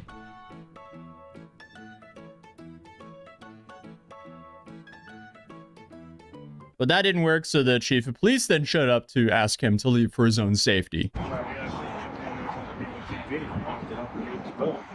Yeah, you guys research to a shelter? Okay, so tomorrow we're going to come back on. It's not a voluntary evacuation, so if it's still here. Last night's voluntary? All right? Okay. Where are we going to go? A shelter? I got 9 shelters that are open. No, he doesn't want to go to a shelter. He's not doing anything wrong. He's not breaking any laws. They changed it where it's not voluntarily mandatory. They tell me if I don't come, we'll be arrested. It'll be tomorrow morning. I'll see you then. Yeah, he's like, am I gonna be arrested if I don't go? Did he say involuntary evacuation? Interesting. Yeah. But I guess that didn't work because he stayed. Would you like to see what Lieutenant Dan looks like? Well, yes, I would. That's Lieutenant Dan. That's him right there. I mean, he's pretty close to what you think a real-life Lieutenant Dan would be looking like. And he did come onto the internet, and Terrence then asked him why he's here and why he's staying here in Tampa. And this is what he had to say. Reading the comments, and there was a guy, and he was telling a story in the Bible, how there was a flood coming, and the guy, after the flood happened, he was like, God, why didn't you save me and everything? And he said, I sent 3 people, and you didn't come. What are you going to say to that comment? Somebody made that same exact thing to me this morning. God sent me here. He sent me here. He told me to come here. God talks to you, just don't answer him back. He told me to be right here for this. So I'm doing what he told me to do. So I know he didn't send nobody to get me out of here. And anybody that tries to get me out of here, they're not of God. Because God told me that this is where I'm supposed to be. And that's why I'm doing it. So. And you're not worried at all and everything's going to be all right? I'm not worried because my life, this is nothing compared to what I've been through, so this doesn't scare me. This is not even a minor inconvenience because all that's going to happen is everybody's going to get wet, but I'm going to be fine because I'm in a boat that floats. Again, the water's on the outside. Now, the wind, yes, the wind's going to pick up, but my anchor is tied to the dock. I'm not going to go anywhere. You got this. So, it's all. This guy is kind of, like, I'm not a religious person at all, right? But he's like, you know, God sent me here. This is what I'm doing. This is, you know, this is what I'm supposed to be doing. This is where I'm supposed to be. I'm all tied to the dock. I'm secure. And he's salt of the earth type. Yeah, he is. He is. Oh, I'm on the wrong screen. It's all going to be good. I'm going to be fine. God, everyone's praying for you. He is so incredibly lucky that Milton didn't hit Tampa as a Category 5 as they originally thought it was going to be. Lucky. I think when it hit Tampa, it hit as a Category 3. Yeah. Still terrible, but Category 5, I'd be worried about his boat being smacked against the side of the dock there, or even up into a building. But Yeah, I don't know if that sailboat would have lasted through a Category 5. But obviously, that didn't stop the locals from caring about him. And then News Nation showed up to debunk what the mayor said about him, because apparently the mayor said that she convinced him to leave. This wasn't the case. You remember Lieutenant Dan, the guy who's gone viral, who's in this sailboat. He's still here, Nicole. Everybody's worried about you. Who's worried about you? It's all over TikTok. Everybody, across the country. I'm gonna go live in a minute. The mayor in her press conference said that they came and got him and took him to a shelter, but it's like so weird she said that because he is still in the boat. I mean, I just saw his hand sticking out like a couple minutes before this live shot. I have a secured anchor point. I'm tied to the boat. If the tide goes up, I go up. As long as the water stays out of the boat, I'll be fine. And I'm the black sheep. I'm the one that does what I feel is right. I love our generation is slowly finding out. Don't trust, verify. That's exactly what he did right there. Yep. Don't just trust and believe what's told to you. Go find out for yourself. Always find out for yourself. Always discover for yourself what's going on. It's like, sure is funny the mayor said that because he's right there. We verified. And I don't care what anybody says or wants to do about it. I do what I think is right. Good for him. Dan was determined to ride out the hurricane one way or another. And shortly after, the hurricane started to show up.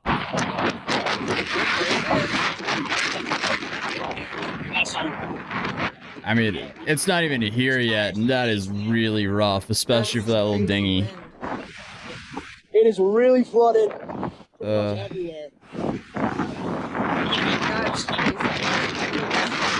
Dude, if this was a Category 5, he would have been sailing into downtown. Got a sea legs tonight. Little quick work right here. Yep. Yeah, it's completely flooded. It's getting bad out here. I don't know.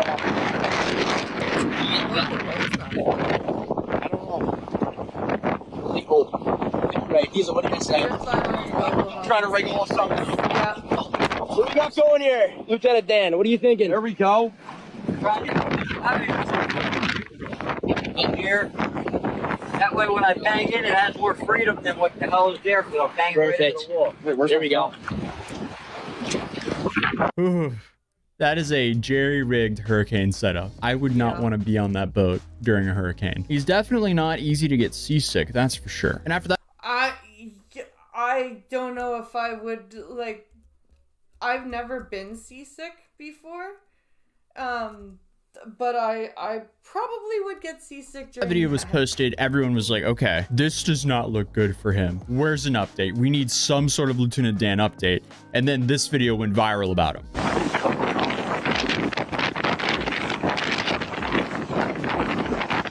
And then to add to all of this, there was a betting website that was betting on if he would make it through the hurricane or not. So we're really entering new levels of dystopia here now. But it was later revealed that that was not Dan's boat that we saw crashing against the wall there. But either way, people were worried about Lieutenant Dan. So the guy that made him viral on TikTok and started the GoFundMe got a bunch of hate for not getting Dan to a safe space. All right, everyone. I just want to come on here and explain what's going on with Lieutenant Dan. And I've been seeing a lot of comments, a lot of misinformation out there. So I just want to come on here and set all the facts straight about what's going on. My name's Terrence. I'm the one that started this whole Lieutenant Dan thing. I've been filming him, making all the videos with him. I stayed with the last hurricane with him, checked in on him, made sure he was okay.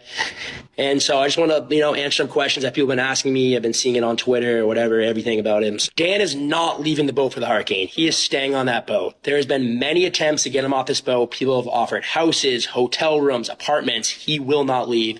So for all the people saying, get him a hotel, you're trying to get him to stay on the boat, we have all tried to get him to leave.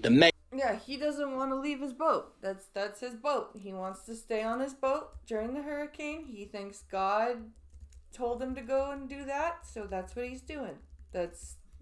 You can't convince somebody that, if you cannot tell somebody that thinks that God told them to do something not to do it. Mayor, Tampa Police, me, a bunch of other people, he will not leave, guys. So do not put that on me. He's a grown man. At the end of the day, he makes his own decisions. I set him up to GoFundMe, and all that money is going to him, 100% of the money. He has no bank account, no ID, so it is tricky right now getting him the money, but he will get all of that money. I haven't profited any way off Dan, and I know there's a lot of fake cash apps and other people that are putting him on his live and not giving him the gifts. I just want to know that I do not support any of that, and I want what's best for him. I know the Tampa mayor and a bunch of other people saying that he's gone. No, he is still there and still on the boat, and he is riding out this storm. I can't believe, well, actually, no, I can. I can believe that there are people that are putting, like, fake cash apps and PayPals and collecting money off of him. Extremely inclement weather. But for all those who have been really supportive and all the nice messages, I appreciate that. And I mean, honestly, all we can do is pray for him at this point. What an absolute mad lad. But later on that night, they got into a call with Aiden Ross, where he announced that he would be giving Dan a up to $100,000 boat. And that was if he survived the hurricane. Oh, fuck you, Aiden Ross. Fucking Aiden Ross, man. I have really, really good news for you, man. The owners of Kick and we spoke. I know you're not really aware of it, but it's okay. We're going to help you. I'm going to work with these guys. These guys seem to know you. I'm going to ask how you guys know each other in a few. We were able to come up. I'm going to be able to pay for a boat for you. We're going to get you a nice boat in the range of $50,000 to $100,000. And we're going to get you a full-time Kick deal, which is a live streaming deal where you can stream your entire voyages and all your adventures. And you could have a passive income come in. Don't give him a and you're going to be, No, don't put him on Kick. He's too wholesome for Kick. No. This guy's too wholesome for Kick. Have a Kick deal, man, a live streaming deal, so you could live stream and connect with the fans all over the world, and they could really see your adventure, man. Wow.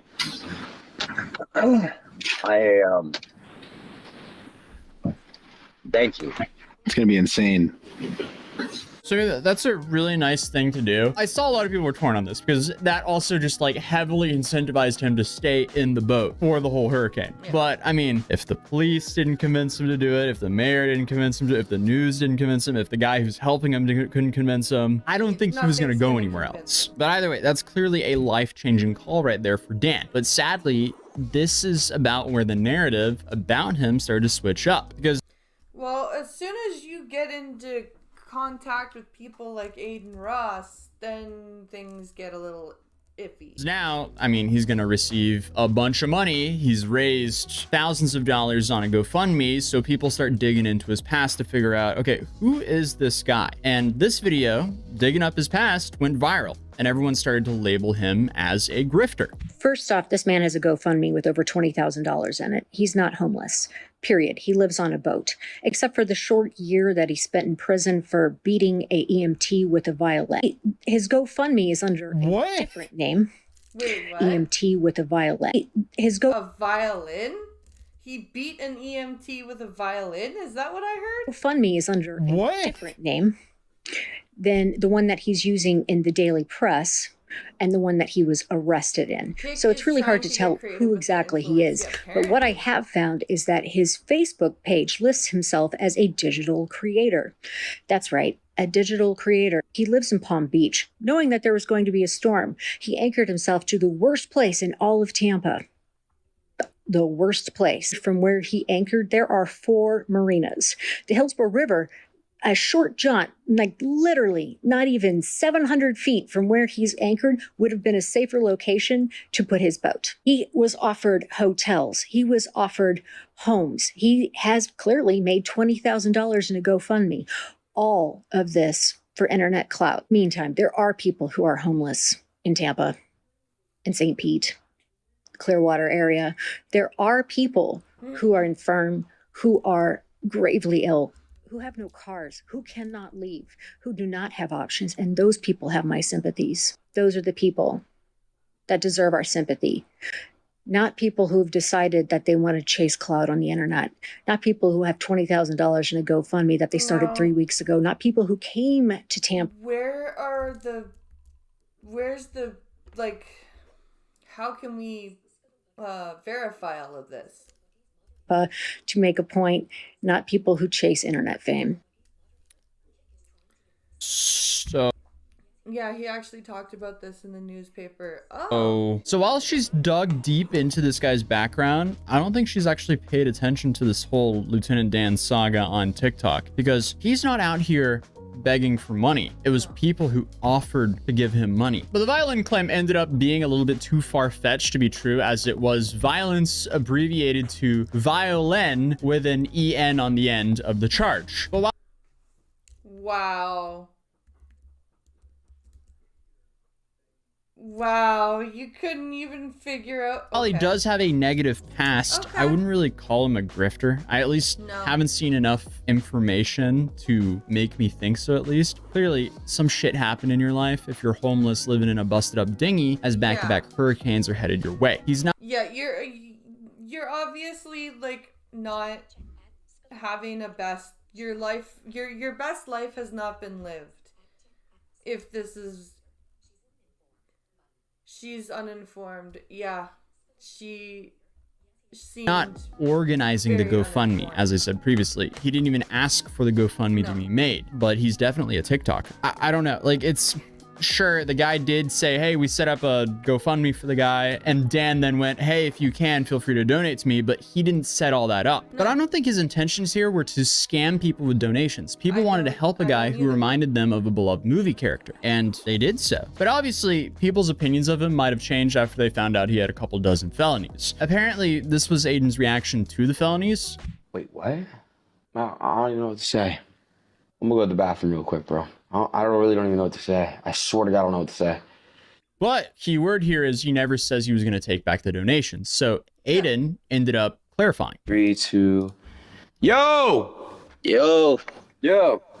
Dan! What's up? You let the internet get a hold of you, man. I never ever said any of that stuff. It's all fake news. Okay. That's all right. Good with me. I'm good with you. That's fine. I didn't care.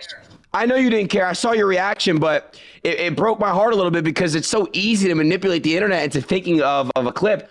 I pulled up a clip. About it. Yeah, I pulled. Tell me about it. He says everybody thinks I'm some weird violin beating motherfucker. A clip, right? I pull up a clip, and I'm like, what? Right after that, I said, I don't care about any of that. I said, we all have a past, for one. For two, you open up to me about your past drug addiction and stuff, bro. I would never do that. I would never, ever take back what I offered you, bro. We had a good conversation.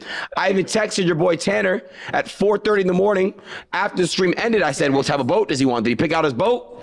But after the storm, it seems like he was taken inside and he got a fresh set of clothes, maybe a shower, and he recorded this video right here. Hey, TikTok, how you doing today? Just wanted to give a great shout out to Aiden and Tick. I'll be joining the team, and we're going to be doing great things. They give me a boat, give me a decent salary, so I have something to work with. We're going to be...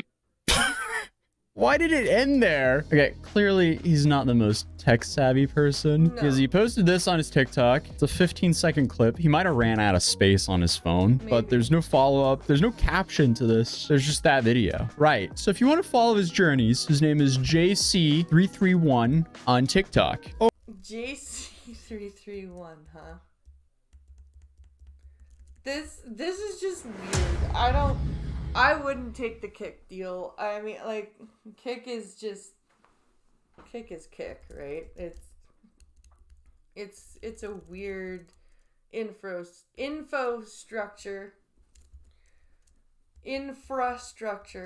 What the fuck? What's an infrastructure, Blind Press? Is that what the proximity badgers destroy? The infrastructure? Jesus. Anyway, I have got one last video for us to watch. And do you remember Barks? And it used to have Bite. Do you remember the commercial with the blind guy who drank Barks? And he's like, I can see. And his buddy's like, really? No, but it's got some bite to it though. That was one of my favorite Barks commercials. Anyway, we're gonna watch a video that's titled, What Happened to Barks Bite? While it may not be the soft drink juggernaut it once was, root beer is still an American icon. And there's no root beer more iconic than Barks. For over 130 years, it's sunk its teeth deep in the industry and has refused to let go. But even the strongest hold can't last forever. And as the decades wear on, this old dog is turning out to be more bark than bite. Today, we're pulling the tab on what happened to Bark's bite. Ooh, that Barks has bite. But before we get started, be sure to subscribe to the Weird History Food channel and let us know in the comments below what bubbly beverage history you'd like to wet your whistle with next. Okay, time for the longest game of root beer tapper in history. Though Barks is over 130 years old, I didn't know it was that old, honestly. Bark is gross, root beer is gross. Oh, you don't like root beer? root beer is even older than that. The history of root beer dates back, at least, to the 1700s. European colonists observed that the indigenous people of North America were making tea from sassafras root and a combination of herbs. The tea served a medicinal purpose, apparently curing everything from stomach flus to blood impurity. Interesting. I did not know that about the sassafras. Europeans began to copy and morph this native practice until the late 1800s, when the first hints of true American root beer were beginning to brew. But if you went to a bar for this so-called beer, you'd be leaving empty-handed. Since it was billed as a cure-all, not unlike its indigenous predecessor, the original root beer was only sold in pharmacies. And it wasn't a drink, but rather a syrupy concoction, just like all the worst medicines from your childhood. Interesting. So it was like a freaking pharmacist's concoction that you drank. Why weren't any of them root beer flavored? Those syrups were often made with sweeteners and plant extracts like birch bark, cherry, coriander, ginger, licorice, vanilla, molasses, sarsaparilla, and that old classic, sassafras. Later on, syrup gave way to a powdered mix, thanks to Philadelphia-based pharmacist Charles Elmer Hires. Hires is credited... Hires root beer. Thanks to Philadelphia-based pharmacist Charles Elmer Hires. Hires is credited as the inventor of dry mix root beer, which he then paired with sugar, water, and yeast to create a delicious fizzy drink. Interesting. I didn't realize it, and this is kind of cool, learning about this.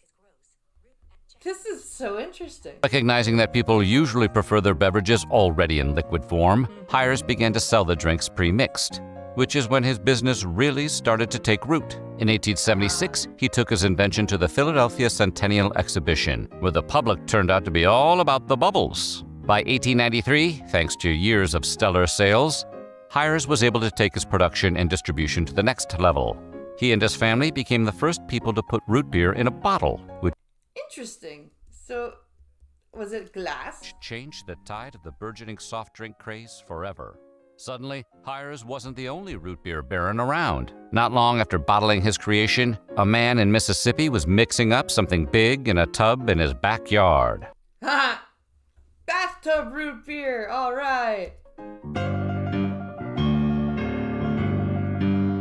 Edward Bark and his older brother Gaston created the Barks Brothers Bottling Company in 1890 in the French Quarter of New Orleans. The company bottled carbonated water and several soft drinks, the most notable of which was an orange-flavored soda named Orangine, which Orangina! earned Edward a gold medal at the Chicago's World Fair. But the young Bark was destined for even greater things than World's Fair gold. He had studied as a chemist at Tulane University before setting up shop in Louisiana, and later moved to Biloxi, Mississippi to open the Biloxi Artesian Bottling Works. This second bottling factory kept Bark busy during the winters, and in the summers he returned to his brother in New Orleans. In between traveling, Bark continued to experiment with various alchemical concoctions.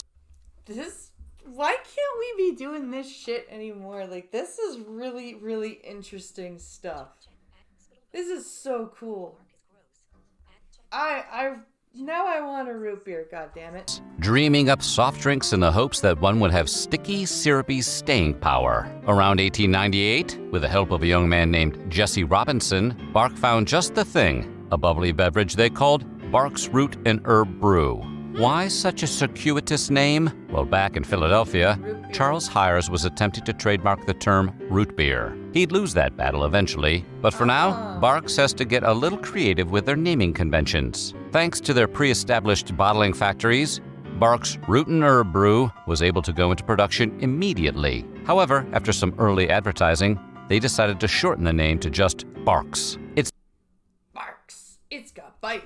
Still unknown exactly where the drink was first created. Since Barq traveled between the Louisiana and Mississippi factories so frequently, the true location remains a mystery to this day. What isn't a mystery is how the drink got popular. It stood out from the pack by containing caffeine, using less sugar, and being more carbonated than its competition. It also rejected the common sassafras base and swapped it for a sweeter sarsaparilla taste.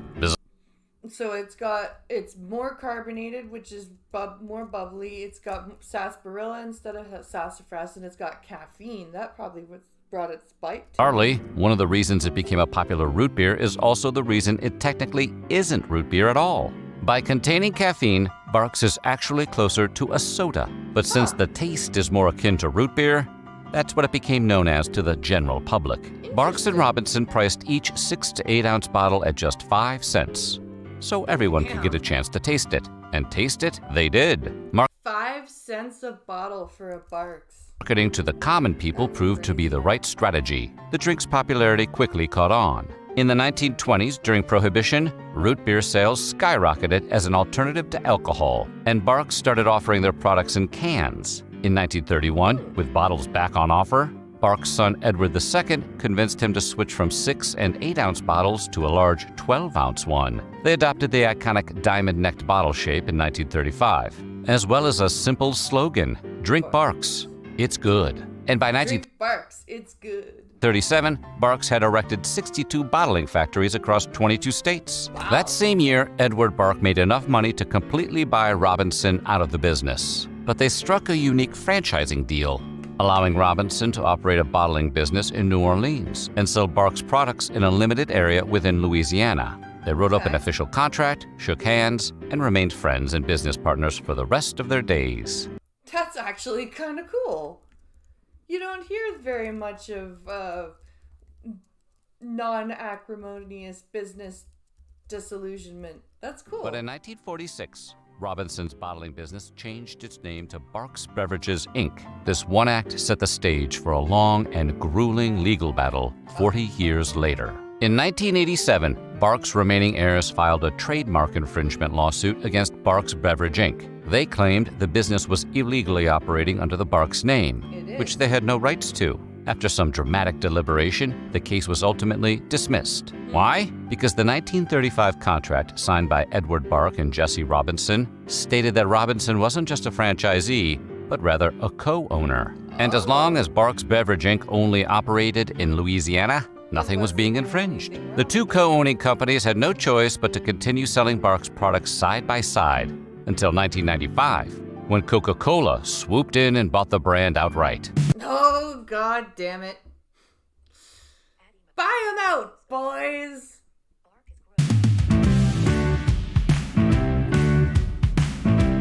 Before the Coca-Cola buyout, Barq's continued to use their simple 4-word slogan, "Drink Barq's, it's good." But while their marketing may not have changed, their product line certainly did. Over the years, Barq's has produced a number of thirst-quenching beverages, some of which are still around today, and many of which came in diet or caffeine-free varieties. There's the classic Barq's root beer, a spiced cherry flavor, red and yellow cream soda, French vanilla cream soda, and Barq's floats, which were made to taste like a root beer float. With over 100 years of production, I never liked root beer floats. I don't know why. They've just never tasted good to me. I've never really enjoyed them. Barq's had become a national sensation. Before long, larger soft drink companies finally took notice, and the Coca-Cola Company stepped in to slurp up the competition. Under new management from Coke, Barq's abandoned its classic slogan for a hip new advertising venture. The Barq's Has Bite commercial campaign aimed to bring the brand into the mid-1990s with a radical new strategy. The ads featured a Barq's salesman going door to door or standing on the street telling people that, you guessed it, Barq's Has Bite. After tasting the delicious sarsaparilla flavor, the person would have some sort of extreme reaction. indicating a caffeinated blast of energy. Notably, the salesman was played by a then unknown Nick Swardson, who would go on to be a stand-up comedian, screenwriter, and actor in just about every early 2000s comedy you can think of. Yep. Okay, then I've probably seen him somewhere. That one too. However, while Barks enjoyed some sweet years of success, the root beer bubble was bound to burst. Around the same time as Barks was brewing, A&W sloshed onto the scene as well, while the modern root beer inventor, Charles Hires, was eventually left in the dust. Barks and A&W vied for the top spot, a battle with no conclusive winner, even after over 100 years. While the caffeine in Barks technically disqualifies it from being root beer, thirsty consumers care about that as much as they did back in the 1890s. That is to say, they don't care at all. Barks regularly shows up on lists ranking root beers, and it's one of the most recognizable brands out there. But that isn't saying much. Other than the iconic Barks Bite ad campaign, which ended around 20 years ago, very little money is spent on marketing. What? So do I. Barks was great.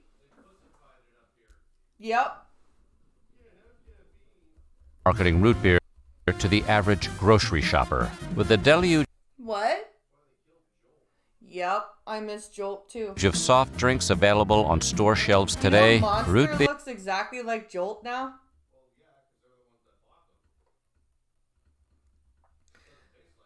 If I almost got fooled in the dollar store the other day because I was looking at it and I'm like, Jolt? And the boys were like, no, that's Monster. And I'm like, oh. Huh? Oh.